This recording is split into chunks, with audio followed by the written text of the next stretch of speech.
नमस्कार, जय हिंद साथियों। मैं आप सभी का स्वागत करता हूं फ्यूचर ऑफिसर्स यूट्यूब चैनल में। आशा करता हूं कि आप सभी लोग अच्छे होंगे, अपनी पढ़ाई भी अच्छी तरीके से कर रहे होंगे।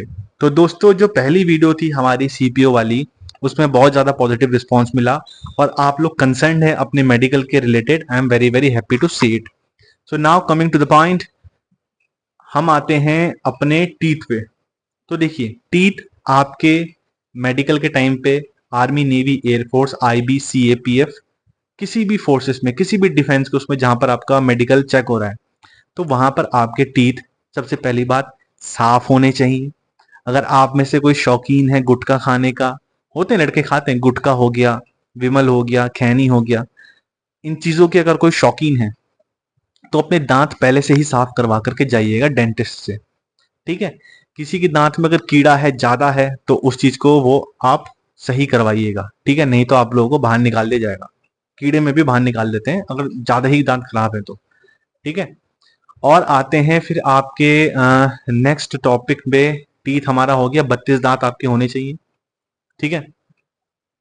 फिर आते हैं, अगर 28 भी किसी के दांत हो, 28 30 भी किसी के दांत हो, तो कोई प्रॉब्लम नहीं है, क्योंकि मोलर जो टीथ होते हैं, मोलर टीथ यहाँ पर सबसे पीछे होते हैं, वो किसी किसी के देर से आते हैं, बट इट्स ओके। फिर उसके बाद हम आते हैं आपके कंधों पे। कंधों पे, कंधा आपका किसी का यूं होता है, हल्का सा आप देखेंगे, किसी का कंधा यूं होता है, हल्का सा टेढ़ा होता है। अगर ये आपके बैड बॉडी पोस्चर के हिसाब से है तो इसको सही करिए। क्यों? मैंने देखा है लोगों को कंधे में भी भार होते हुए। लगता है वो मेडिकल में आपको यूं खड़ा करेंगे, उनको लगेगा कि भाई आप में से किसी का कंधा हल्का से झुका हुआ है, तो वो आपको बाहर कर देंगे। ठीक है। तो आपको जब भी मेडिकल में खड़ा रहना है, सही खड़ा रहना है, बॉडी को बैलेंस करके रखना है। हल्का ऐसे ढीला ढीला ऐसे करके खड़ा कभी भी मेडिकल में मत होना। ठीक है। बिल्कुल प्रॉपर सावधानी के साथ मेडिकल में रहना है, हल्के में नहीं लेना इस चीज को, क्योंकि कभी छोटी सी छोटी चीज में भी बंदा फालतू का फंस जाता है, हमने देखा है। तो सीधे खड़े रहना है, कंधों को मेंटेन रखना है, अपने आप को शीशे में देखना है रोज आपको, आपका बॉडी पोस्चर सही है या नहीं है। ठीक है। आते हैं पांचवे पॉइंट में, वो है गर्दन का। गर्दन में क्या होता है दोस्तों, किसी किसी गर्दन ऐसे झुकी हुई रहती है। ठीक है, ऐसे उसका बैड बॉडी पोस्चर रहता है। ये सारी प्रॉब्लम बैड बॉडी पोस्चर के हिसाब से है।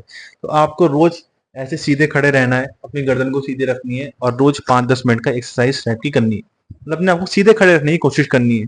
आप लोगों को लगेगा कि भैया आप कैसी बातें कर रहे हो। भाई सच में लोग आते हैं ऐसे जिनके बॉडी पोस्चर बहुत खराब रहता है, उनको लगता है कि वो ठीक है, उनके सराउंडिंग्स में जो लोगों को लगता है ठीक है, बट देखिए मेडिकल के इंस्पेक्शन के अकॉर्डिंगली ये चीजें सही नहीं है।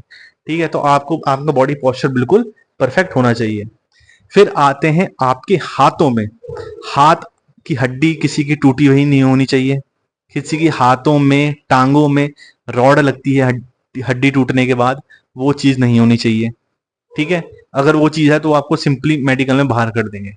फिर आते हैं आपके चेस्ट पे। चेस्ट का आपका एक्सरे होगा। ठीक है। देखेंगे कि भाई इसकी चेस्ट में इसकी लंग्स की कैपेसिटी कितनी है। ठीक है। जो आपसे फिजिकल एफिशिएंसी टेस्ट के टाइम पे चेस्ट खुलवाते हैं ऐसे करके, वो आपकी लंग्स की कैपेसिटी देखने के लिए होता है। ठीक है। तो चेस्ट का आपका एक्सरे होगा, उसमें वो डॉक्टर्स अपने हिसाब से देखेंगे चीजें कि कोई हड्डी अंदर की टूटी भी तो नहीं है, कोई रिब केज अंदर का टूटा हुआ तो नहीं है, कोई इसके लंग्स में छेद तो नहीं है। किसी किसी के लंग्स में बारीक बारीक से पोर होते हैं। ठीक है। तो सारी की सारी चीजें वो आपकी चेक कर लेंगे। ठीक है। फिर आता है आपका ब्लड टेस्ट। ब्लड टेस्ट में देखेंगे कि इससे कहीं टाइफाइड तो नहीं है, पीलिया तो नहीं है, शुगर तो नहीं है, डायबिटीज तो नहीं है। ये सारी की सारी जो ब्लड से चीजें पता चल सकती हैं, वो सारी की सारी चीजें वो देखेंगे। फिर आता है आपका यूरिन टेस्ट। यूरिन टेस्ट में देखेंगे कि भाई इससे कोई यूरिनल इन्फेक्शन तो नहीं है। ठीक है। काफी सारे लोगों को गंदा टॉयलेट यूज करके यूरिनल इन्फेक्शन हो जाता है। तो आपका they will check you this thing also कि आपको कोई यूरिनल इन्फेक्शन है तो नहीं। मैं कहूंगा कि आप अभी से रोज पानी पीना शुरू करिए, खूब पानी पीना शुरू करिए। आपको अगर बीपी की प्रॉब्लम भी है तो वो सारी की सारी प्रॉब्लम्स रिजॉल्व हो जाएंगी। तो आप लोग पानी पीजिए, खूब पानी पीजिए, दिन में लगातार पानी पीते रहिए। ठीक है। यूरिन करिए, आपकी यूरिन वाइट नॉर्मल हो जाएगी। ठीक है। फिर आपके आता है हाथों में एक चीज और चेक होती है, वो आती है स्वेटी पाम्स। किसी के हाथों में पसीना आता है या नहीं आता है। अगर आपके हाथ में पसीना आता है तो इसका भी इलाज है, इसका भी ट्रीटमेंट है। मैं आप लोगों को पहले से बता रहा हूँ, क्योंकि बच्चे इस चीज में बहुत ज्यादा बाहर होते हैं।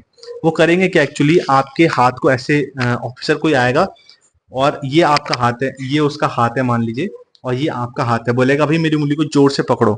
आप उसकी उंगली को जोर से पकड़ेंगे, वो अपनी उंगली को यूं करके खींचेगा। अगर उसकी उंगली उंगली स्लिप हो गई अचानक से, ठीक है, तो वो आपको इसमें स्वेटी पाम्स में बाहर कर देगा। ठीक है, मतलब इसमें बाहर ही हो जाता है, इसका कोई वो नहीं है, टेम्परेरी रिजेक्शन नहीं मिलता। कई सारे केसेस में परमानेंट रिजेक्शन इसका मिल जाता है। तो इसका एक ट्रीटमेंट होता है, अगर आप लोग पूछेंगे तो मैं आप लोगों को जरूर बताऊंगा। फिर आते हैं हम अपने हाथों में। दोबारा हाथों में देखिए, आपका ना वो एंगल देखते हैं, हाथ का आपका एंगल देखते हैं कि हाथ आपके टेढ़े हैं या नहीं है। आपके दोनों हाथों को ऐसे रखेंगे और ऐसे करके आपके दोनों हाथों को चिपकाएंगे। अगर आपके हाथ चिपक गए, ये वाली हड्डी अगर आपकी चिपक गई, तो आप मेडिकल से बाहर हो जाएंगे, इसमें आपका परमानेंट रिजेक्शन है। ठीक है। फिर आते हैं आपके बॉयज के लिए है, ये प्राइवेट पार्ट पर आएंगे आपके। आपके जो टेस्टिकल्स हैं, आपके टेस्टिकल्स को चेक करेंगे कि दो टेस्टिकल्स हैं या नहीं है।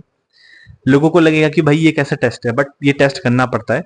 किसी किसी का एक ही टेस्टिकल्स होता है, किसी किसी के ऐसा ऐसा हमने देखा है कि किसी किसी का एक टेस्टिकल्स अंदर चले जाता है, यहाँ ऊपर चले जाता है। तो ये चीज आपकी वहां चेक होती है। एक बीमारी होती है, उसको मैं अभी टेक्निकल टर्म नहीं जानता उसका, उसमें क्या होता है, टेस्टिकल्स में पानी भर जाता है। तो वो वाली बीमारी भी आपकी चेक होती है उसमें। तो अगर आपका ऐसी कोई प्रॉब्लम है तो उसको पहले से रिजॉल्व करके जाइए। फिर आते हैं आपके हिप्स में। हिप्स में वो देखते हैं कि किसी को कोई पाइल्स तो नहीं है। आपको खांसी करने के लिए बोलेंगे, आपको खांसी करना पड़ेगा। तो फिर आपका वो पाइल्स का चेकअप होता है। ठीक है। फिर आते हैं आपके घुटनों में। इसमें बहुत बच्चे बाहर होते हैं, मैंने तो 50-60% बच्चे इसमें बाहर होते हुए देखे हैं। आपके दोनों घुटनों को वो चिपकाएंगे और बोलेंगे कि भाई देखो इसके बीच में गैप है नहीं है। आपके घुटने चिपकाएंगे और वो यूं करके हाथ डालेगा। ठीक है। अगर हाथ चले गया आराम से ऐसे तो ठीक है, आप पास हो। अगर नहीं गया तो आपको नॉकनीस है, इसको नॉकनीस भी कहते हैं। इसका भी मैं आप लोगों को इलाज बताऊंगा अगली वीडियो में। ठीक है। फिर आते हैं आपके पाँव में, फ्लैट फुट में। अगर आपके पाँव के बीच में ऐसे गैप नहीं है, ऐसा करके गैप बनता है पाँव के बीच में, नहीं है, तो आपको फ्लैट फुट घोषित कर दिया जाएगा और आप मेडिकल से बाहर हो जाएंगे। ठीक है, ये परमानेंट रिजेक्शन है। इसका भी इलाज है, आप लोग पूछोगे तो बताऊंगा, क्योंकि वीडियो काफी ज्यादा लंबी हो रही है अभी। इंटेलिजेंस ब्यूरो का जो मेडिकल होगा वो भी ऐसे ही होगा। ठीक है, ये पूरा का पूरा मेडिकल सबके लिए सेम है, सब लोगों के लिए सेम है। फिर आते हैं आपके कलर ब्लाइंडनेस पे। कलर ब्लाइंडनेस में आपको एक बुकलेट दिखाएंगे, वो बुकलेट दिखाने के बाद बोलेंगे कि भाई इस बुकलेट को पढ़ो। बुकलेट में अलग अलग चीजें होंगी, क्या पता कोई नंबर लिखा हो, क्या पता कोई अल्फाबेट लिखा हो, क्या पता कोई डिजाइन बना हो। वो अलग अलग कलर्स होते हैं, आपको उसको चेक करना है। अगर आपकी कलर ब्लाइंडनेस है तो उसका कोई इलाज नहीं है। ठीक है, ये आपका परमानेंट रिजेक्शन है, इसमें आप टोटली आउट हो जाएंगे गेम से। फिर आती हैं, क्या चीज आती है ऐसी जो चीज छूट गई हो मेडिकल की। हम्म, हाँ बस यही है सारी की सारी चीजें। हाइट वेट आपका नापेंगे, अगर आप ओवर वेट हो, अगर मान लीजिए आपकी हाइट 175 सेंटीमीटर है, तो आपका बॉडी वेट मैक्सिमम 75 केजी होना चाहिए। इससे ऊपर आपका बॉडी वेट है तो आपको मेडिकल में बाहर कर देंगे। ये लड़कियों के लिए भी सेम है। अगर आपकी लड़कियों की हाइट 162 सेंटीमीटर है और आपका बॉडी वेट 62 केजी से ज्यादा है, देखिए होता क्या है कि फिजिकल के टाइम पे बच्चे पतले हो जाते हैं, उसके बाद अपनी पढ़ाई करना शुरू कर देते हैं, बॉडी वेट बढ़ जाता है। तो अपना बॉडी वेट कम करके जाओ। तो देखो इसके ऊपर मैं एक और वीडियो बनाऊंगा अगर आप लोग कहोगे, क्योंकि बहुत सारे जो चीजें हैं इसमें बहुत कुछ कवर करना है।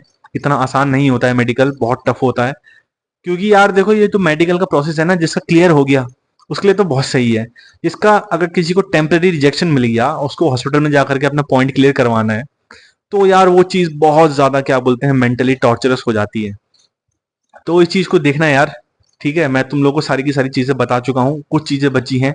वो है आप लोगों का करेक्शन, कि आपके किसी बॉडी पार्ट में कुछ गलती है तो उसको आप करेक्ट कैसे करें।